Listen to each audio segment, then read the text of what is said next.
Hello, good people. Jim Sorrill and Tanya Klein here from Coverage Inc., the leader in screenplay analysis, development, and editing services since 2002. Good day, Tanya. How are you? Good. How about yourself? Hey, I'm doing pretty good. What have you got for us today? We are going to talk about 10 things that you should do before sending out your script. 10 things you should, double check in your script just to make sure your script is really as polished as it needs to be.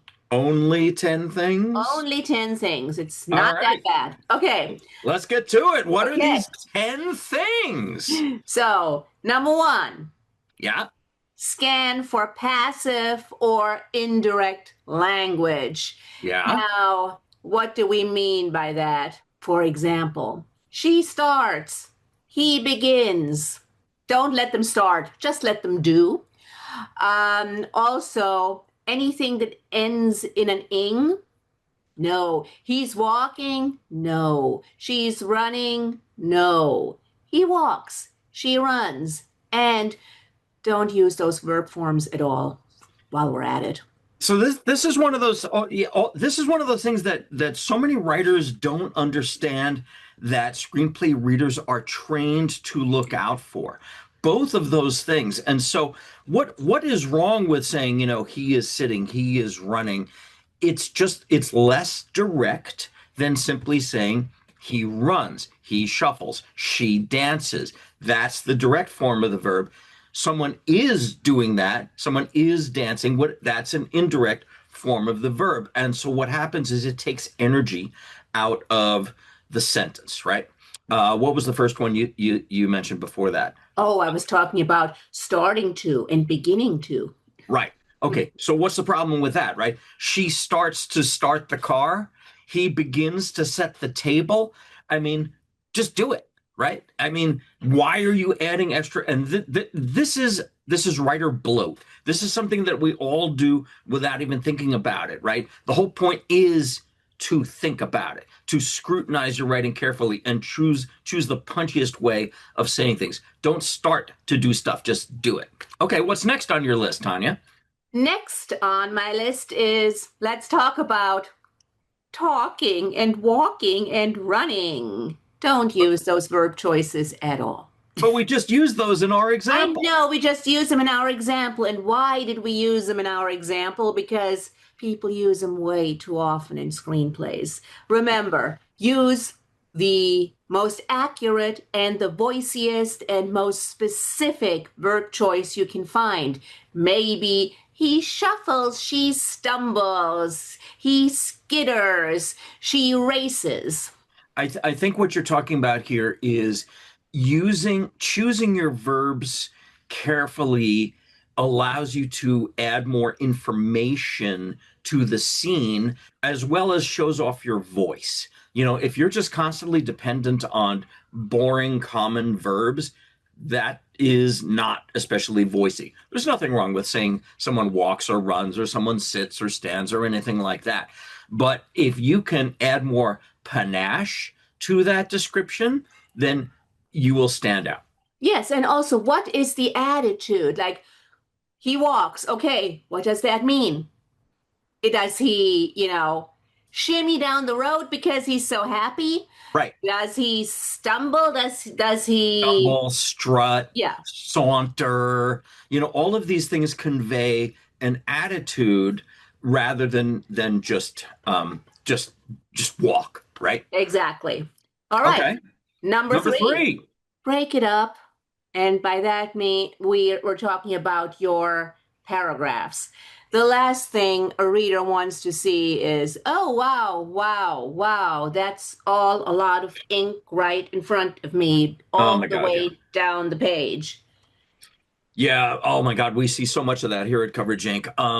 It's amazing. People spend so much time writing their scripts, writing screenplays, and learning the craft, and they can't just go back and, understand that, the writing experience depends so much on, conveying, a snappy, fast read. It's about the experience of the read. And if you've got these big chunks of descriptive of description, 10 lines or 15 lines or even 6 lines sometimes, there's no reason you can't just break that up. And you know what? When you do that, it adds more white to the page, right? And white to the page, white on the page should always be the goal.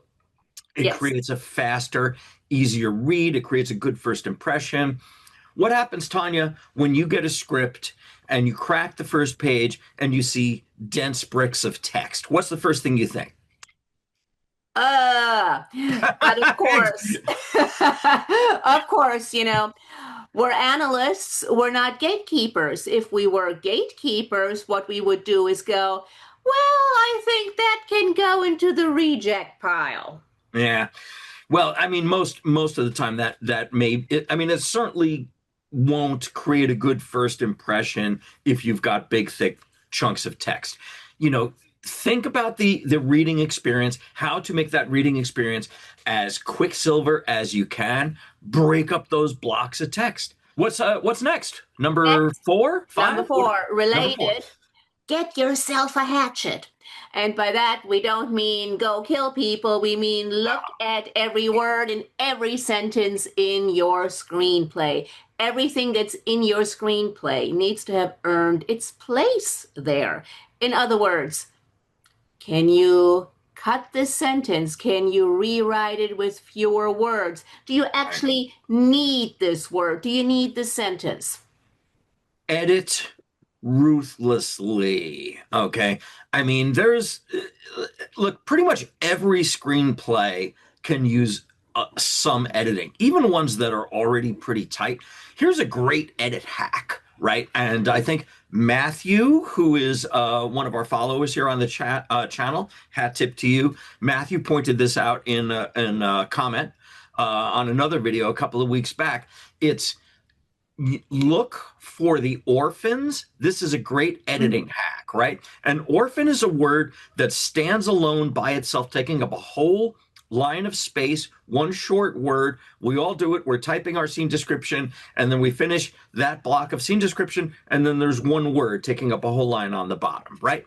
That is your visual cue to go back and edit. Whenever you see an orphan, that should trigger something in your head saying, how can I go back and edit and take this 5-line paragraph down to 4? And by doing that, as Matthew will tell you, because he just did this, you can easily lose 4 or 5 pages out of the script without losing any content. It forces you to go back and scrutinize your writing and be more concise. It is a beautiful thing. It's a great hack. Do that to the whole script. Pick up 5 pages, and that'll be 5 pages you didn't need. It was just, no one will ever know that they were gone. If you open a script and there's tons of orphans in there, it tells you this person has not scrutinized their work carefully. Exactly. Speaking of lengths, that brings us to number 5. Okay. As we like to say, 110 is the new 120. So, in the olden days, spec scripts went out at 120 pages, and that was kind of expected. A spec script was 120 pages. So even now, if you read screenwriting books from the 90s, it's like, everything goes, even structure goes by 120 pages. Yeah. So things have changed. And now that's actually kind of interesting considering how long a lot of movies are these days. Oh my God, yeah.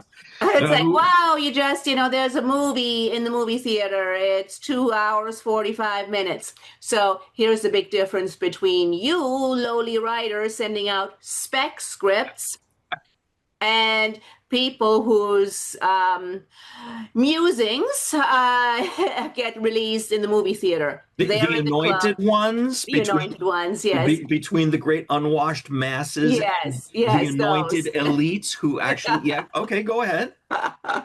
So they're in the club, you're not. So as a spec writer trying to break in, please do yourself a favor, stay under 110. And then again, depending on what your genre is, that changes again. If you're a horror writer, don't go in there with a 110-page horror script. 100 98 pages, great. 100 is the goal for horror and comedy. 105 is okay. Anything more than that, and people would be like, "This is too long." We have a whole video about this. We'll link to it. We don't need to go over all this Yeah. again, but we'll link to our video about 110 being the new 120 in the description. Okay, for Okay. sure. So what's next? Number 6, make sure your act breaks hit on time because the last thing you want, and that's something professional gatekeepers will immediately pick up on. Yeah, Well, we are 35 minutes into the movie and we're still in Act One. yeah. Or we are now 20 minutes into the movie and the inciting incident hasn't hit yet. Yeah.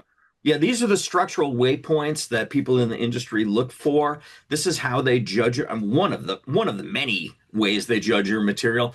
But we've heard from agents and managers constantly over the decades. If that inciting incident has not hit by page 15, you're out.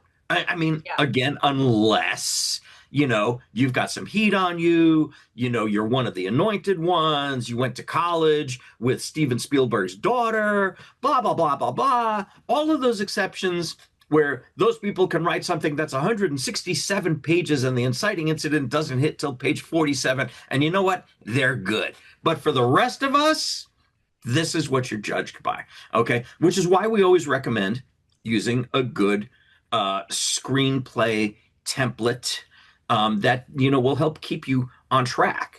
So by page 25 or so you should be getting to your break into two. And by the way, that's true for TV as well. I mean, people expect things to happen at a certain time. And if your act one break doesn't come until page 25 or so, that's not really happening. You're expected to follow the paradigm of what the people in the industry expect. And unless you've earned the right to go outside of those parameters via past success or being in the right club, we'll do another video about that. Trust me. Then it's best to follow the guidelines. Exactly. And that brings us to number 7, which should help you cut down your script a bit. Cut intros and outros. What do we Oh, mean by that? Jim, hi, how are you? I'm good, Tanya. How's your cat? Oh, my cat. Oh, wow, she's great. Look at her. How's your dog? Oh, she's not here at the moment. Anyway, weren't we about to discuss something, or are we going to continue with the small talk? Exactly. So that would be the stuff that would need to get cut in your scene. Come into a scene late. What is the information you need to get across? What is the dramatic crux of the scene? And by the way, this also goes with outros. We don't need to say goodbye for 5 minutes and see you next time. And yeah, let's catch up again soon. You don't need that. Right. Don't need any of that. Now, Tanya, I know because we've discussed this. Both of us separately, as we were coming up as screenwriters, watched a lot of Law and Order, right? And Law and Order is a great show for learning how to get to just the key piece of information necessary in that scene. There, there are scenes in Law and Order that are literally one line of dialogue long. And that's all you need. We don't need, the cop showing up and, hey, is your coffee too cold, Joe, or whatever. It's just like, what's the key piece of information here? Boom, got it, move on. It's a beautiful thing. And a lot of people just like, hey, first draft, you crank that stuff out. Of course, you've got your intros and your outros and you write all that. Then go back and do what we just told you to do for number, what was it, 5? I don't remember. Edit. Go back and edit, shrink that down. What's the core of the scene? Get in late and get out early. Exactly. Number 8, on the nose dialogue. Now we have a whole video on the nose dialogue, so we'll link to that in the description. Yeah. So, what is on the nose dialogue, Tanya? Ah, Well, Jim, let me tell you how I feel today. And let me tell you why. Like, Gremlin, my cat, has been really upsetting me today because I feel neglected by Gremlin. She hasn't looked at me all day, so that really brings out all of my insecurities. So here's two ways that I could respond to that. The badly written way is to say, Tanya, I don't really want to listen to you drone on about your cat anymore. It bores me. I'm not really interested in that. Can we talk about something else? That's direct and on the nose. Or I could do this. Anyway, so So basically, that's it. yes, that's it. So on the nose dialogue is, in real life, we don't usually tell everyone exactly what we think and what we feel. We use metaphor, we Right. use physical cues, there is visuals, we lie, we steal, we cheat, we slam the door. Sarcasm, yeah, and body language. Like, again, it, you can convey so much with a look, and yet screenwriters always they think like playwrights. Like, we've got to project this to the cheap seats, right? It's like the camera's right here, folks. Yeah. Let the actors act. What's next? Next one, very simple one. It'll take you 2 seconds to implement. Lose the continueds, the automatic character continueds. You'll pick up a lot of white on the page. Just lose them. Okay. All right. So, look, this isn't a mistake, folks. A lot of people, I mean, you pull up any screenplay written by a professional screenwriter, there's a pretty good chance they're still going to have mores and continueds on the page because they don't know to take them out. The reason we recommend that, and the reason these are becoming more and more out of favor, is they're just bloat. They take up space on the page. They're not necessary. They don't accomplish anything. They're like, duh. Obviously, the scene is continuing. Obviously, this character is continuing to speak. There's his or her name. We get it, right? But people are more and more saying, you know what? We don't need that. And here's the benefit of getting rid of them. White on the page. That's right. It creates more white on the page, which creates a better, faster, cleaner read. So just turn them off. Go into your settings in Final Draft or whatever screenwriting software you use and find the drop down that says automatic character continueds and untick the box for mores and continueds, unless the only one you keep is when a character continues speaking over a page break. In that case, continued is totally necessary. But otherwise, just get rid of it. Look, again, not a mistake if they're in there. That's perfectly fine. I just read James Gunn's Superman by James Gunn script the other day. He uses these because he didn't know to turn them off. He doesn't care. Look, the dude makes millions of dollars a year. What does he care? He doesn't have to keep learning. He doesn't have to break in. We do. Exactly. So, and that brings us to number 10. And it's kind of a no-brainer. However, a lot of people seem to forget about that. Check spelling and grammar, Oh, please. duh. Right. Yeah, I mean, it should be duh. Tanya, how many scripts do you say we get in here at Coverage Inc? What percentage that the readers do not spell check their script before they send it to us? The writers, yeah. The writers, yeah. 90%? I haven't crunched the numbers, but you're in the zone. I mean, seriously, people. Okay, this is me begging all of you right now. It's not hard. Run a spell check, please. Run a grammar check. Get Grammarly.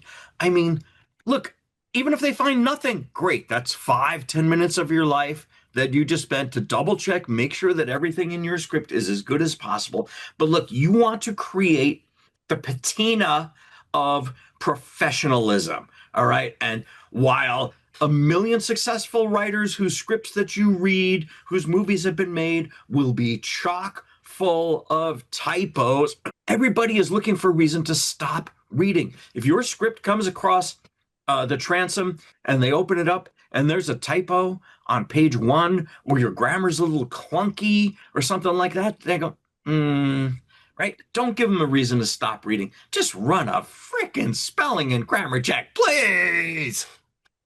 Is that all you got, Tanya? That's all I've got. Woohoo! We did it. All right, thanks for watching, folks. And Tanya, where can they reach out to us? You can reach out to us at info@coverageinc.com. Advice is always free. Bye-bye, folks.